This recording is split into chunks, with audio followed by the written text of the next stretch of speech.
चंदा मामा की कहानी लगता है सबको रास आ गई है। बंदी भी वापस ले लिया गया, मशाल जुलूस भी वापस हो गया, और हो भी क्यों ना, क्योंकि कहानी के रचयिता भी यही लोग हैं, पात्र भी यही लोग हैं, चरित्र भी वही लोग हैं। मैं डीजीपी मैडम तदाशा मिश्रा,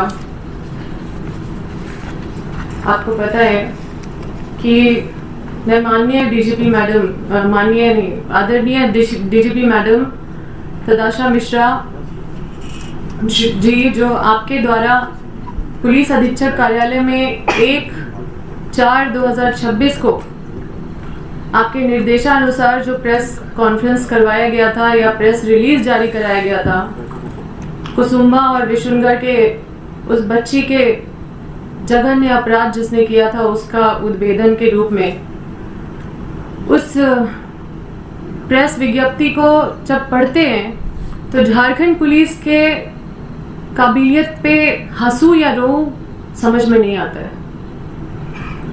ये प्रेस विज्ञप्ति है, मैं एक कॉपी आपको भी देती हूँ। मैं कोई एक प्रेस विज्ञप्ति रिसीव कर लीजिए।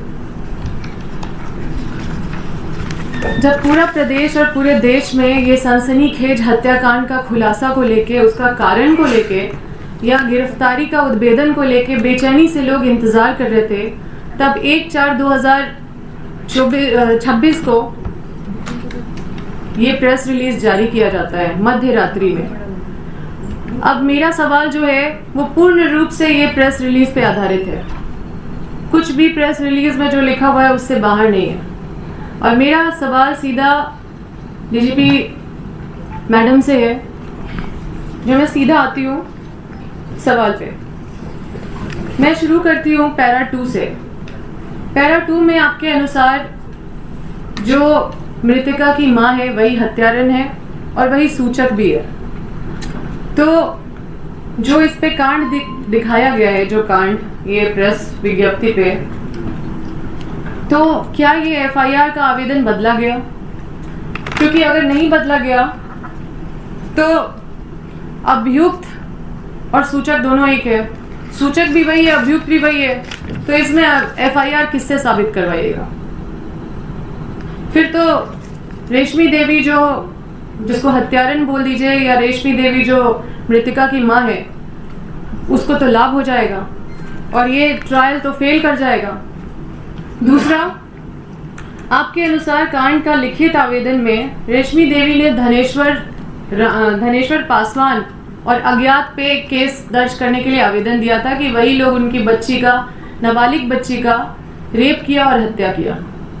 अब ये 8-9 दिन में हम लोग को पता नहीं चल पाया कि धनेश्वर पासवान का क्या हुआ, आपने धनेश्वर पासवान के साथ क्या किया, क्योंकि एफआईआर तो किया है, तो क्या वो निर्दोष है? क्या उसको क्लीन चिट दिया? कौन है धनेश्वर पासवान? अभी आते हैं तीसरे पैराग्राफ पे। ये 26 तारीख को एसआईटी का गठन किया गया।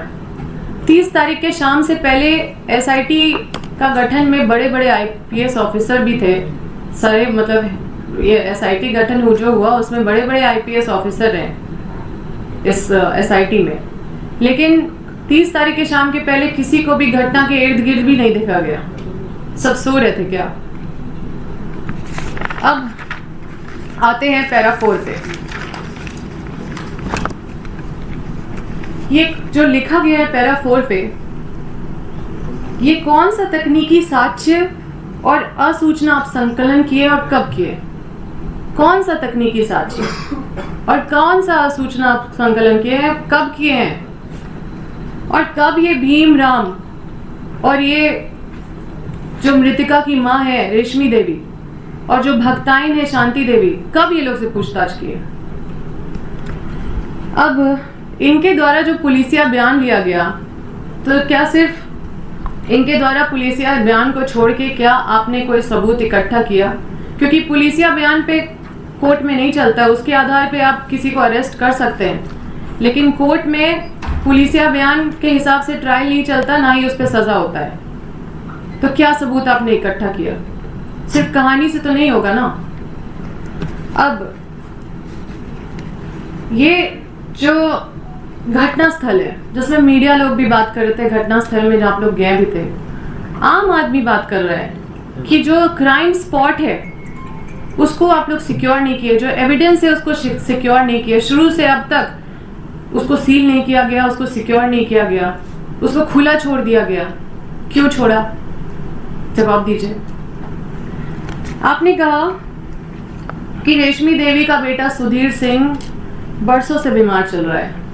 क्या आपने बीमारी का कागजात इकट्ठा किया कि वो कौन सी बीमारी से ग्रसित था, कि उसका कौन से हॉस्पिटल में इलाज चल रहा था?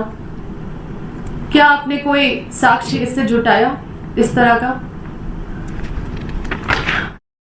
प्रेस रिलीज में लिखते हैं कि भूमि विवाद था, लेकिन भूमि विवाद का केस नंबर नहीं बताते हैं, उसमें कुछ लिखते नहीं है कि भूमि विवाद का केस नंबर क्या है या किसके साथ भूमि विवाद है।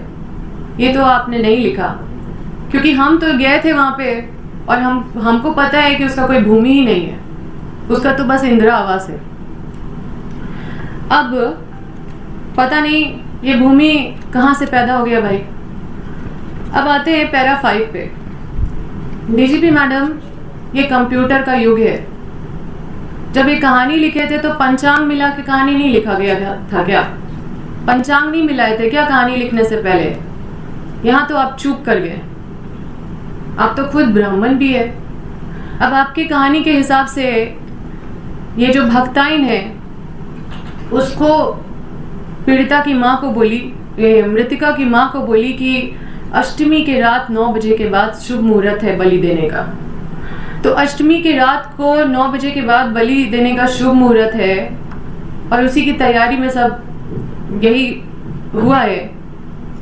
तो आप देखिए कि अष्टमी से पहले ही बलि हो गया। अष्टमी तो 24 तारीख की रात को अष्टमी तो नहीं था, सबको ही जानते हैं। तो ये शुभ मुहूर्त के पहले ही बलि हो गया, तो आपका ये शुभ मुहूर्त वाला कहानी भी फेल हो गया। फिर तो यहाँ पे ये कहानी का कोई मतलब नहीं बनता है। अब ये तो बड़ा अजीब नहीं लग रहा आप लोगों को कि शुभ मुहूर्त तो बड़ा गड़बड़ा गया है, तो बड़ा ही अशुभ मुहूर्त में बलि हो गया भाई। अब आते हैं पैरा 6 पे। देखिए कितना कच्चा कहानी लिखे हैं लोग। अब आते हैं पैरा 6 पे।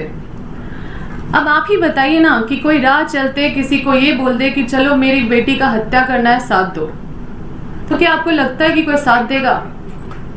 हाँ, तो 24 तारीख के शाम को 7 बजे से लेकर 9:30 बजे के बीच में अचानक रश्मि देवी उसकी छोटी बेटी का हत्या कराने के लिए भीमराम के पास जाती है और बोलती है कि हमको इसका बलि चढ़ाना है, आप साथ चलिए। और वो राजी भी हो जाता है और साथ में चला जाता है भक्ताइन के घर। कहां से लाते हैं ऐसा वाहियात कहानी?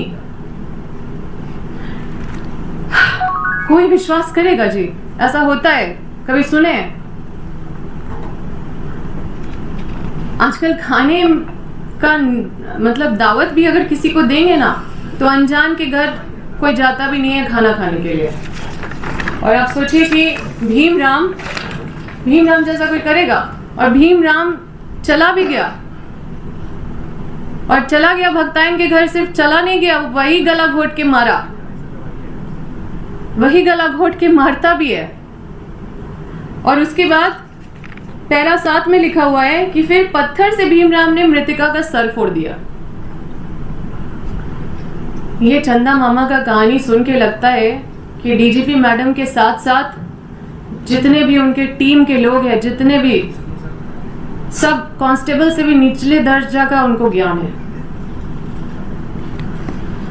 क्यों पद में बैठे हुए हैं? छोड़ दीजिए ना। अच्छा, इनकी कहानी आप पढ़िएगा तो भक्ताइन के घर में ही इनकी कहानी खत्म हो गई। लाश जिस जगह पे मिली, लाश को जहां पे पाया गया, वहां तक इनकी कहानी गई ही नहीं। जिस जगह पे उस बच्ची का लाश मिला, उस जगह पे तो वहां तक तो कहानी पहुंचाना चाहिए था। तो एक चीज और कि 24 तारीख से लेकर 1 तारीख तक फॉरेंसिक का कोई भी टीम घटनास्थल के इर्द गिर्द भी नजर नहीं आया। और इसमें भी प्रेस रिलीज में भी नहीं लिखा हुआ है कि कोई फॉरेंसिक एविडेंस कलेक्ट किया गया। तो मृतिका का जो वजाइनल स्वैब होता है उसको ना मतलब उसको कलेक्ट किया गया या फिर उसको प्रोटेक्ट किया गया या डीएनए टेस्ट किया गया, तो इस पे तो कुछ भी जिक्र नहीं है। और बोल देते हैं कि बलात्कार नहीं हुआ है। आप तो पॉस्को के इन्वेस्टिगेशन का मतलब एसओपी होता है पॉस्को इन्वेस्टिगेशन का, उसका तो आप धज्जी उड़ा रहे हैं, मोटिव का धज्जी उड़ा रहे हैं, आप साक्ष्य का धज्जी उड़ा रहे हैं। डीएनए टेस्ट किया ही नहीं होगा, नहीं तो लिखे होते हैं। अब देखिए विशुनगढ़ थाना के जो थाना प्रभारी है वो इंटरव्यू दे रहे हैं, आप लोग भी सुने होंगे कि बच्ची का प्राइवेट पार्ट में कोई छेड़छाड़ नहीं हुआ, बोले थे ना कि कुछ नहीं डाला गया। और यहाँ पे प्रेस रिलीज में आप देखिए कि लिखा हुआ है कि जो भक्ताइन है उसके प्राइवेट पार्ट में कॉलिंग स्टिक घुसा रही है जबरदस्ती। तो उन पे विश्वास करें या इस पे विश्वास करें? अब जो ये प्रेस विज्ञप्ति जारी किया गया है इसमें साइंटिफिक इन्वेस्टिगेशन कुछ नहीं दिखाया गया है, बस एक कच्चा कहानी लिखा गया है। अब बताइए कि ऐसे लड़ेगी प्रोसिक्यूशन इस केस को? आप बताइए कि ये कैसी पुलिसिंग है? ये मैं शुरू से जानती थी और डीजीपी मैडम भी जानती थी कि असली कहानी क्या है।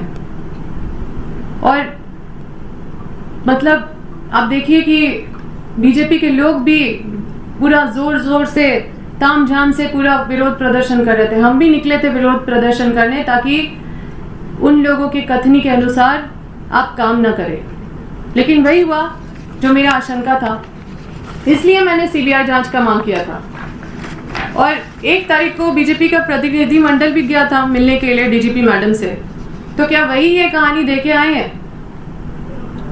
अब आप बताइए कि कौन रात्रि में मध्य रात्रि में डीजीपी मैडम, कौन डीजीपी जाते हैं अनुसंधान करने के लिए, वो भी 10 दिन के बाद, और वहां पे होते हुए भी प्रेस कॉन्फ्रेंस में हिस्सा नहीं लेते। इसमें यह भी लिखा हुआ है ये प्रेस विज्ञप्ति में कि छापेमारी दल भी 13 पुलिस का छापेमारी दल भी बनाया गया था। तो कहाँ छापा मारे? क्योंकि जो रेशमी देवी है वो तो वहीं बैठी हुई थी, तीनों अभियुक्त तो एक ही गांव में थे। रेशमी देवी वहीं बैठी हुई थी, हम भी मिले, वित्त मंत्री भी मिले, बहुत सारे लोग मिल रहे थे, मीडिया बाइट भी ले रहा था डेली। और जो भीम राम है वो भी मीडिया बाइट दे रहा था। वो रामनवमी में तो पुलिस सुरक्षा के बीच में डांस भी कर रहा था और वो बीजेपी के सभी नेताओं को वहां पे बुलाया और वहां पे उस घटना के बीच में सबको शामिल भी कर रहा था। और शांति देवी का तो पता नहीं, लेकिन ये लोग तो पूरा घूम ही रहे थे, रोज इनका मीडिया बाइट देख रहे थे। तो ये छापेमारी का जो 13 पुलिस का जो टीम बना था, छापा टीम, ये कहाँ छापा मारा, कब मारा, इतने दिन से क्या करा था? अब प्रेस रिलीज जारी करने के तुरंत बाद ये आपको भी पता है कि तुरंत अचानक से परिवार को सुरक्षा का अभाव हो जाता है। दरअसल सुरक्षा के आड़ में पुलिस घेराबंदी के बीच में जो बचे कुचे परिजन है मृतिका के, उसको दूसरे से, ताकि वो नहीं मिल पाए, ताकि मीडिया वहां पे नहीं पहुंच पाए, ताकि राजनीतिक दल के लोग वहां नहीं पहुंच पाए, ताकि आम आदमी वहां पे नहीं पहुंच पाए, इसलिए उसको घेराबंदी करके रखा गया था। और ताकि सच का पता ना चल जाए, जो घिनौना सच जो छुपाने का कोशिश किया जा रहा है।